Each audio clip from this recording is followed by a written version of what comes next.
10 января 52 года отмечает якутская ГРЭС. Именно в эту дату в 1970 году был произведен пробный пуск газотурбинной установки, положившей начало современной энергетической промышленности в республике, рассказывает Саргалана Неустроева. 10 января 1970 года якутская ГРЭС выработала свои первые киловатт-часы электроэнергии.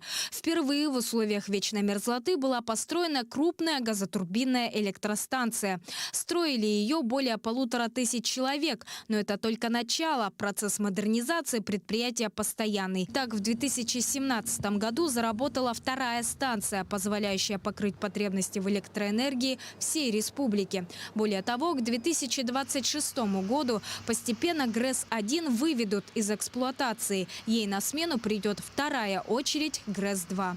330, да, установленная мощность, практически 9 улусов мы покрываем полностью, да. Еще работаем в энергетической системе Востока, да, с 2018 года.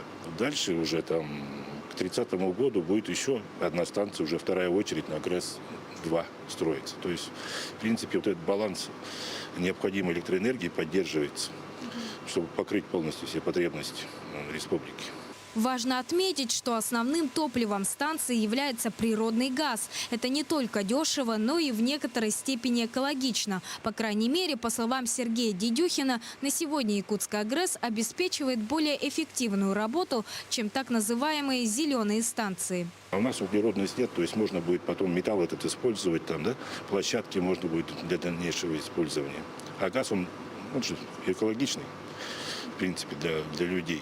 Сегодня работу станции обеспечивают более 400 человек. Трудятся круглосуточно, без праздников и выходных. Сергей Дедюхин признается, сам не раз встречал Новый год на работе, но заскучать коллектив не дает.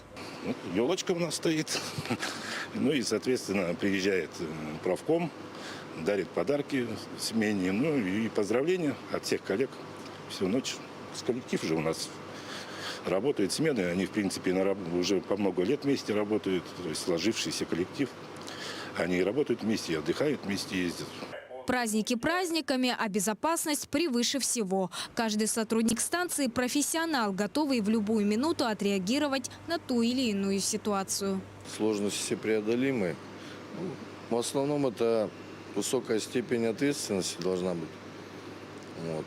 Она не каждому присуща, поэтому у нас костяк коллектива свой. Не все, так скажем, тут у нас перерабатываются в такой ситуации. Мы проводим тренировки постоянные, постоянная работа с персоналом ведется. И они, в принципе, готовы к выполнению этих функций.